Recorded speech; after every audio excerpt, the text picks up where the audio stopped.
ఈరోజు నిజంగా ఈ కార్యక్రమం అనేది చాలా ముఖ్యం. విద్యార్థుల భవిష్యత్తు ఈరోజు చదువు మీద ఆధారపడి ఉంటుంది కాబట్టి ఒక భవిష్యత్తు బాగుండాలా అనే ఒక మంచి ఉద్దేశంతో జగన్మోహన్ రెడ్డి గారు రాష్ట్రమంతటా కూడా ఈ ఫీజు రింబర్స్మెంట్ మీద ధర్నా కార్యక్రమాన్ని పెట్టాలని ప్రయత్నం చేయటం, రెండవసారి కూడా ఇది పోస్ట్పోన్ కావడం నిజంగా బాధాకరమైన విషయం. తప్పకుండా దీన్ని డేటు ఐ థింక్ 12వ తారీఖు అని ఇంకా టెంటేటివ్గా తెలుస్తుంది, కానీ అది తొందరగా ఆ డేట్ కూడా ప్రకటిస్తారు. ప్రకటించిన తర్వాత ఆ డేట్లో ఏదైతే జగన్మోహన్ రెడ్డి గారు నిర్ణయం తీసుకుంటారో మా పార్టీ అధ్యక్షుడు మాజీ ముఖ్యమంత్రి గారు దానికి అనుగుణంగా ఆ రోజు మన జిల్లాలో పెద్ద ఎత్తున ఈ కార్యక్రమం పార్టీ నాయకులు, కార్యకర్తలు, విద్యార్థులు, వాళ్ళ తల్లిదండ్రులు అందరి సమక్షంలో ఈ కార్యక్రమం జరగద్దని కూడా తెలియజేస్తాను. అదేవిధంగా ఈరోజు మనం నమస్కారం. ఈరోజు ముఖ్యంగా ఈ సమావేశాన్ని ఏర్పాటు చేయడానికి ముఖ్య కారణం రీసెంట్లీ విద్యార్థుల కోసం, విద్యార్థుల భవిష్యత్తు కోసం 5వ తారీఖు ఫీజు రింబర్స్మెంట్ మీద ధర్నా కార్యక్రమాన్ని నెల్లూరు జిల్లాలో నిర్వహించేదానికి పిలుపునివ్వడం జరిగింది. అదేవిధంగా పోస్టర్స్ రిలీజ్ చేయడం జరిగింది. అందరికీ తెలిసిన విషయమే, ఎమ్మెల్సీ ఎలక్షన్స్ ఉన్న సందర్భంగా అటువంటి ధర్నాలు చేయకూడదు కాబట్టి దాన్ని పోస్ట్పోన్ చేస్తున్నామని పార్టీ కార్యాలయం నుంచి జరగడం జరిగింది. అందులో భాగంగా ఈరోజు అది మా నాయకులకి, కార్యకర్తలకి, అదేవిధంగా మీడియా సోదరులకి అందరికీ కూడా తెలియజేసేదానికి ఈరోజు ఈ కార్యక్రమాన్ని ఏర్పాటు చేయడం జరిగింది. బాధ్యత ఉంది. గతంలో మేము కూడా ఎంతో శ్రమించాం.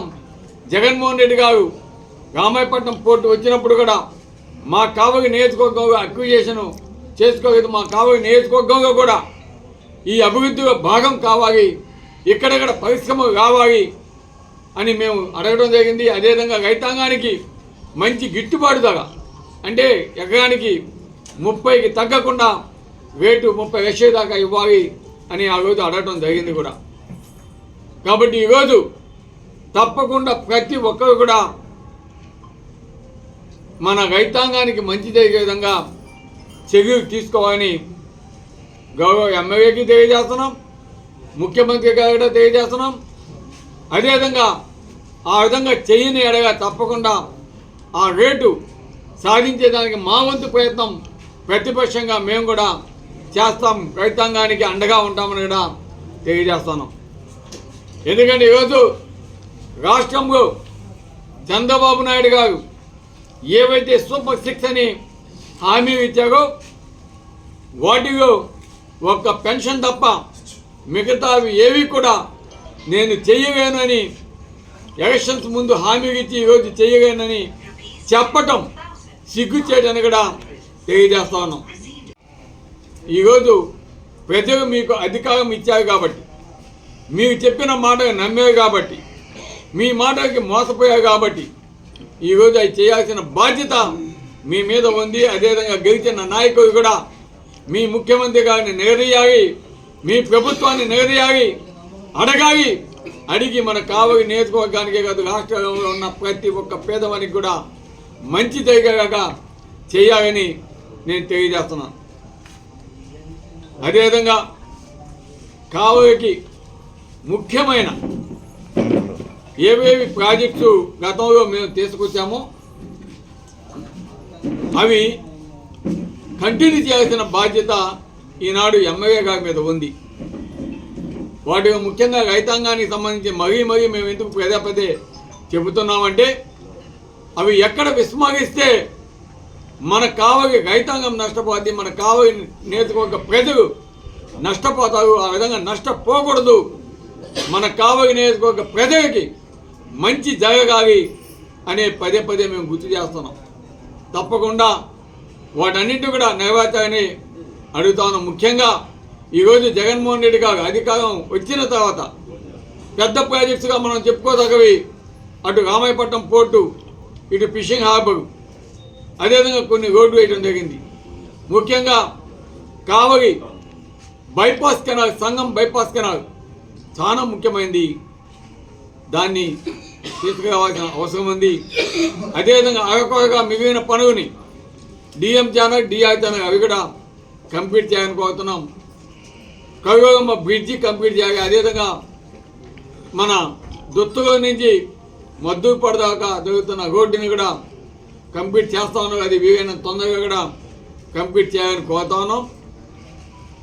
అదేవిధంగా మనం కావలి చెరువు బ్యాలెన్సింగ్ రిజర్వాయర్ అది కూడా చేయాలి. అదేవిధంగా ఏదైతే చంద్రబాబు నాయుడు గారు ఎలక్షన్స్ వస్తున్నాయని హడావుడిగా 2019లో మన ఎయిర్పోర్ట్కి ఫౌండేషన్ స్టోన్ వేయటం జరిగింది.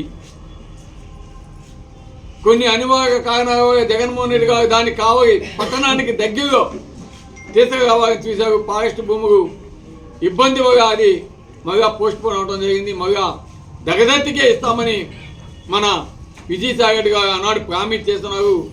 ఈరోజు కూడా చంద్రబాబు నాయుడు గారు ఆ దగదత్తి ఎయిర్పోర్ట్ని చేస్తామని చెప్పడం జరిగింది. దాన్ని వీలైనంత తొందరగా మన జిల్లాకి ఆ ఎయిర్పోర్ట్ వచ్చేలాగా దగదత్తిలో వచ్చే విధంగా చేయాలనేది మా అందరి ఆశ, అభిమతం. కాబట్టి దీన్ని కూడా ఎమ్మెల్యే గారు వీలైనంత తొందరగా దాన్ని ప్రారంభించి కంప్లీట్ చేసే విధంగా చేయాలని కోరుతా ఉన్నాం.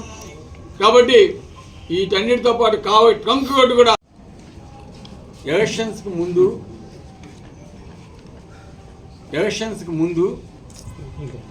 ఏ విధంగా తెలుగుదేశం పార్టీ నాయకులు హామీలు ఇచ్చారో మనమంతా కూడా చూస్తూ ఉన్నాం.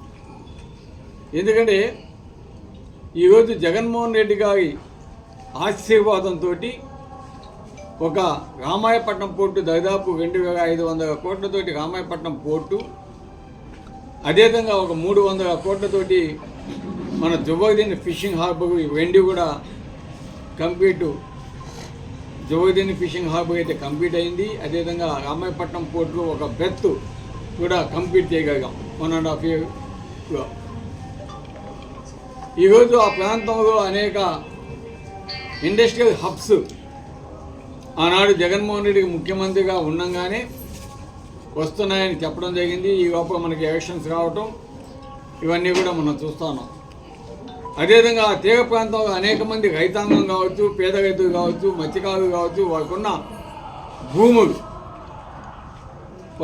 భూములు ఈరోజు అక్విజేషన్ కాబడుతున్నాయి. కాబట్టి వారికి ఆనాడు వైఎస్ఆర్ కాంగ్రెస్ పార్టీ మినిమం 30 లక్షల రూపాయలు ఇవాళ ఇంకా మంచి ప్రదేశాల్లో 40 నుంచి 50 లక్షల దాకా ఇవ్వాలని మేము అడగడం జరిగింది. జగన్మోహన్ రెడ్డి గారికి చెప్పడం జరిగింది. కానీ ఈరోజు తెలుగుదేశం పార్టీ ఏ విధంగా చేస్తుందంటే గ్రామ సభలు సర్పంచ్ని పెరగడం లేదు, ఎంపీటీసీని పెరగడం లేదు, ఎంపీపీని పెరగడం లేదు, జెడ్పీటీసీని పెరగడం లేదు. ఎవరిని పిలవకుండా వాళ్ళు గ్రామాల్లో సభలు నిర్వహిస్తూ ఈరోజు పేద రైతాంగానికి వాళ్ళు ఈరోజు 11 లక్షలు ఇస్తాం, అదే ప్రభుత్వ భూమి మేము చేసుకుంటామంటే ఏమీ ఇవ్వము అని చెప్పే పరిస్థితి మనం చూస్తూ ఉన్నాం. అదే ఎలక్షన్స్కి ముందు ఎవరైతే ఇక్కడ శాసనసభ్యులుగా గెలిచారో వాళ్ళు ఆ గ్రామాలకు పోయి అక్కడ ఉన్న ప్రజల్ని మభ్యపెట్టి మీకు 40 నుంచి 50 లక్షలు మేము ఇప్పిస్తాము, నాది బాధ్యత అని చెప్పిన పరిస్థితి మనం అంతా కూడా చూసాం. కానీ ఈరోజు ఏ విధంగా రైతుల కాడ చీప్గా ల్యాండ్స్ కొట్టాలా, ఏ విధంగా తీసుకోవాలా అని ఈరోజు తెలుగుదేశం ప్రభుత్వం, అటు తెలుగుదేశం నాయకులు ఏ విధంగా ఉన్నారో మనం చూస్తున్నాం. ఈరోజు వారికి రైతాంగానికి మంచి రేటు ఇప్పించాల్సిన బాధ్యత నాయకుల మీద ఉంది. ప్రభుత్వం మీద ఒత్తిడి తీసుకురావాల్సిన బాధ్యత ఈరోజు ప్రజలతో ఎన్నుకోబడిన నాయకుల మీద ఉంది. అదేవిధంగా ప్రతిపక్షంగా ఈరోజు మేము కూడా మా రైతాంగానికి, మా పేద రైతాంగానికి, మా మత్స్యకార రైతులకి అందరికీ కూడా అండగా ఉండేదానికి మేమంతు ప్రయత్నం కూడా మేము తప్పకుండా వాళ్ళకి మంచి రేటు వచ్చే విధంగా ప్రయత్నాలు చేస్తాము అని ఈరోజు మీ అందరికీ కూడా తెలియజేస్తున్నాం. కావలి తీర ప్రాంతంలో ఉన్న రైతాంగానికి, ప్రజలకి, అందరికీ, అదేవిధంగా మా నాయకులకి కూడా. సో మామూలుగా కుక్కలు బాగా విశ్వాసంగా ఉంటాయి. ఈరోజు ప్రెస్ మీట్ పెట్టామంటే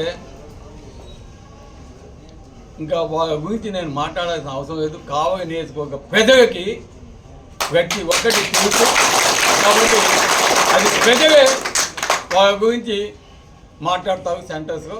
కాబట్టి మేము దాని గురించి మాట్లాడడం. అందరికీ ప్రతాప్ రెడ్డి అంటే ఎవరో తెలుసు. ప్రతాప్ రెడ్డి ఏ విధంగా రాజకీయాలకు వచ్చాడో తెలుసు.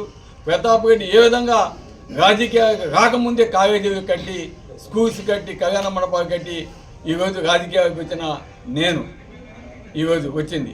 కాబట్టి ఎవరు ఏం చేశారు, ఏ విధంగా ఇది చేసింది ప్రతి ఒక్క మీడియా సోదరులే కాదు, కావలి నియోజకవర్గ ప్రజలే కాదు, రాష్ట్రం అంతటా కూడా తెలుసు. కాబట్టి దాని గురించి నేను డిస్కషన్ చేసుకోదలుచుకోలేదు.